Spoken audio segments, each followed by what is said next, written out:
Mutual fund यानी कि ऐसा फंड जहां बहुत सारे लोगों का फंड को मिक्स करके फंड मैनेजर एएमसी अपॉइंट करती है, वो उस स्कीम तहत जो कलेक्शन होता है म्यूचुअल फंड का फंड, तो उसको फंड मैनेजर मैनेज करती है। ये सब हम लोग को पता है कि म्यूचुअल फंड क्या है, मगर बहुत सारे टेक्निकल टर्म्स है जो म्यूचुअल फंड के विषय में बहुत लोग नहीं जानते हैं। तो मैं म्यूचुअल फंड का टेक्निकल टर्म्स के विषय में वीडियो बनाते रहता हूँ। आप मेरे वीडियो को सब्सक्राइब करें, आने वाले दिन में ऐसे वीडियो आपको मिलती रहेंगी और आपका लेवल ऑफ नॉलेज बढ़ते रहेगा। देखिए, आने वाले दिन में जितना नॉलेज आपका बढ़ेगा उतना ही आप पैसा ज़्यादा कमा पाएंगे। बिना नॉलेज का आप पैसा नहीं कमा पाएंगे, आपको इन्वेस्टमेंट का प्रोसेस पता नहीं चलेगा। तो आइए जानते हैं आज ऐसे ही एक टर्म के विषय में जो काफ़ी फेमस टर्म है, जो एक्सपेंस रेशियो हम लोग बोलते हैं। EXPENS एक्सपेंस खर्च रेशियो। तो आइए जानते हैं एक्सपेंस रेशियो क्या होता है और ये एक्सपेंस रेशियो में कौन कौन से कंपोनेंट, कौन से खर्च जुड़ा हुआ रहता है। एक एग्जाम्पल से समझते हैं।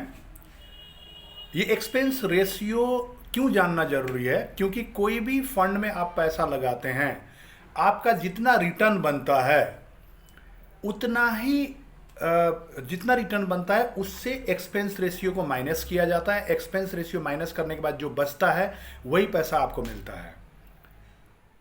और एक्सपेंस रेशियो जनरली 1% to 2.5% किसी भी फंड में लगता है।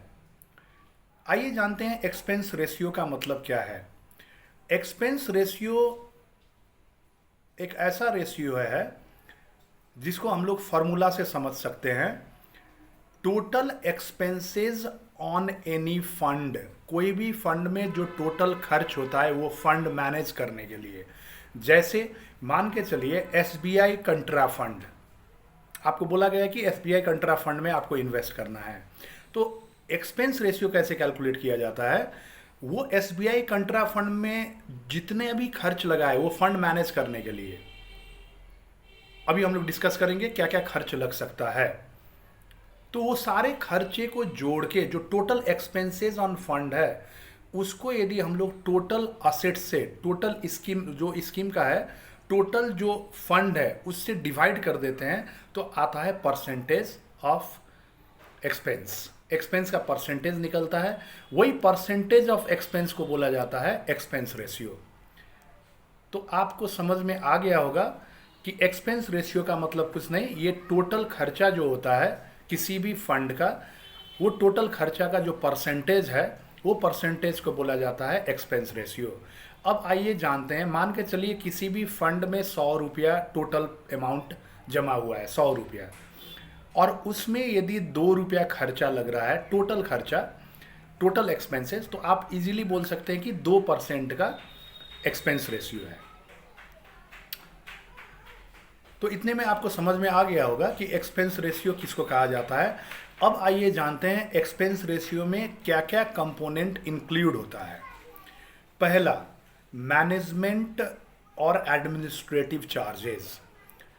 किसी भी फंड को मैनेज करने के लिए उसमें मैनेजमेंट खर्चा लगता है मैनेज करने के लिए, और उसमें प्रशासनिक खर्च सब लगते हैं। स्टेशनरी हो गया, प्रिंटिंग हो गया, मान के चलिए, और अदर ओवरहेड्स हो गए, मतलब और मिसलेनियस खर्चा सब हो गया, मतलब बहुत सारे अन्य खर्च जो ऑफिस में लगते हैं। तो वो सारे मैनेजमेंट कॉस्ट और एडमिनिस्ट्रेटिव कॉस्ट एक कंपोनेंट है फंड का, और उसमें आप जोड़ सकते हैं remuneration of fund manager. Fund manager को जो पारिश्रमिक मिलता है वो भी मैनेजमेंट और एडमिनिस्ट्रेटिव कॉस्ट में आता है। तो फंड मैनेजर स्किल्ड रहते हैं, एक्सपीरियंस्ड रहते हैं। तो किसी भी फंड को मैनेज करने के लिए एक पर्टिकुलर फंड मैनेजर अपॉइंट किया जाता है एएमसी द्वारा, असेट मैनेजमेंट कंपनी द्वारा। तो उनको रेम्यूनरेशन, सैलरी, अदर बेनिफिट्स देना पड़ता है। तो ये पहला खर्च हो गया। नेक्स्ट खर्च है 12B1 फी।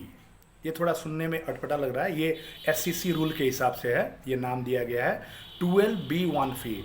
तो 12B1 फी में कौन कौन से खर्च आते हैं, जैसे कोई भी फंड को प्रमोट करने के लिए ऐड देना पड़ता है, ब्रोशर्स छपवाना पड़ता है, उसको प्रमोट करने के लिए स्टाफ हायर करना पड़ता है, मार्केटिंग खर्चा लगता है। तो ये सारे जो डिस्ट्रीब्यूशन और सेलिंग का खर्चा है, ये सारे खर्चा को जोड़ के हम लोग बोलते हैं 12B1 फी।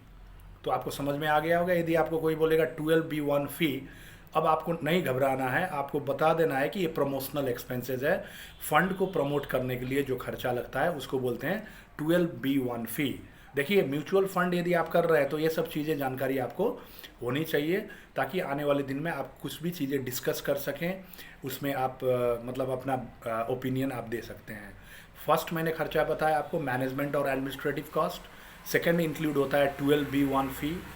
थर्ड में आते हैं ब्रोकरेज फी। तो किसी भी फंड में दो टाइप होते हैं, एक होता है रेगुलर, एक होता है डायरेक्ट। यदि AMC और कस्टमर के बीच में यदि डायरेक्टली फंड मैनेजमेंट होता है, फंड इन्वेस्टमेंट होता है, तो वहाँ पे ब्रोकरेज चार्ज नहीं लगते हैं और एक्सपेंस रेशियो में ब्रोकरेज चार्ज इंक्लूड नहीं किया जाता है, उसको बोलते हैं डायरेक्ट प्लान। नेक्स्ट होता है रेगुलर प्लान। तो AMC फंड को बेचने के लिए ब्रोकर्स हायर करते हैं, डिस्ट्रीब्यूटर्स हायर करते हैं, तो वो हायरिंग करते हैं सेलिंग बढ़ाने के लिए। तो इसमें जितना भी बढ़ता है तो उनको सर्टेन परसेंटेज ब्रोकरेज मिलता है। तो वो ब्रोकरेज वो लोग अपने पॉकेट से नहीं देते हैं AMC, वो क्लाइंट से ही चार्ज किया जाता है। तो क्लाइंट का जो एक्सपेंस रेशियो है उसमें ऐड किया जाता है। ठीक है दोस्तों, तो 3 खर्चा आपको समझ में आ गया होगा एक्सपेंस रेशियो में। पहला मैनेजमेंट फ़ी, एडमिनिस्ट्रेटिव कॉस्ट।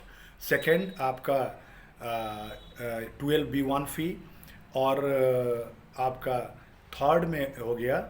अब देखिए, पहला तो आपका मैनेजमेंट में आ गया, मैनेजमेंट एंड एडमिनिस्ट्रेटिव कॉस्ट, जिसमें फंड मैनेजर का फ़ी भी आ गया, अन्य प्रशासनिक खर्चे सब आ गए। सेकेंड में 12B1 फी, ये प्रमोशनल एक्सपेंसेस है। थर्ड में मैंने बताया आपको ब्रोकरेज चार्ज, जो रेगुलर प्लान में लगता है, डायरेक्ट में नहीं लगता है।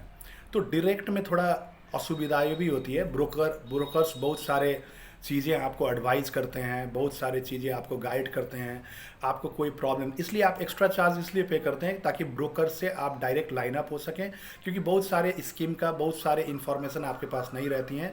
तो कुछ हद तक ब्रोकरेज चार्ज देना सही भी है, क्योंकि ब्रोकर्स आपको हेल्प करते हैं। नेक्स्ट आपका है एंट्री लोड। देखिए, एंट्री लोड मतलब होता है कि स्कीम लॉन्च होने के टाइम में, स्कीम आप जब नया इन्वेस्टमेंट करते हैं म्यूचुअल फंड में, चाहे SIP चाहे लॉन्ग, वहाँ पे एंट्री लोड चार्ज मतलब एंट्री करने के टाइम में आपको वो खर्चा देना पड़ता है, वो एक्सपेंसेस देना पड़ता है, जिसको सेबी ने अभी हटा दिया है। तो एंट्री लोड अभी नहीं लगता है, नहीं तो एंट्री लोड भी एक्सपेंस रेशियो में ऐड होता। लास्ट है exit load charge. Open ended fund में, क्लोज इंडेड में तो मतलब ही नहीं है। ओपन इंडेड और क्लोज इंडेड में बता दे रहा हूँ। ओपन इंडेड मतलब वो म्यूचुअल फंड जिसका कोई मैच्योरिटी पीरियड नहीं होता है, किसी भी टाइम आप विड्रॉ कर सकते हैं। और क्लोज इंडेड मतलब उसका कुछ मैच्योरिटी पीरियड होता है, उससे पहले आप विड्रॉ नहीं कर सकते हैं। तो आपको म्यूचुअल फंड इन्वेस्टमेंट करने से पहले क्लोज इंडेड और ओपन इंडेड भी पूछ लेना है, ताकि आप फंसे ना। तो ओपन इंडेड फंड में, क्लोज इंडेड फंड में तो एग्जिट लोड का कोई मतलब ही नहीं है, क्योंकि वो मैच्योरिटी के बाद ही आप निकालते हैं। यदि मैच्योरिटी से पहले एक सर्टेन पीरियड दिया जाता है कोई भी म्यूचुअल फंड में, 6 मंथ 1 साल, जैसे आपने इन्वेस्ट किया 6 महीने से पहले या 1 साल से पहले आपने निकाला, तो सर्टेन आपको एग्जिट लोड चार्ज लगेगा। तो exit load charge generally 1% standard रहता है। तो एग्जिट लोड चार्ज आपका जो पेमेंट है वो पेमेंट से डिडक्ट किया जाता है। तो आज का वीडियो आपको पसंद आया होगा। एक्सपेंस रेशियो आपने बहुत सुना होगा, मगर आज एक्सपेंस रेशियो में कौन कौन से खर्चा इंक्लूड होता है वो भी आपको क्लियर हो गया।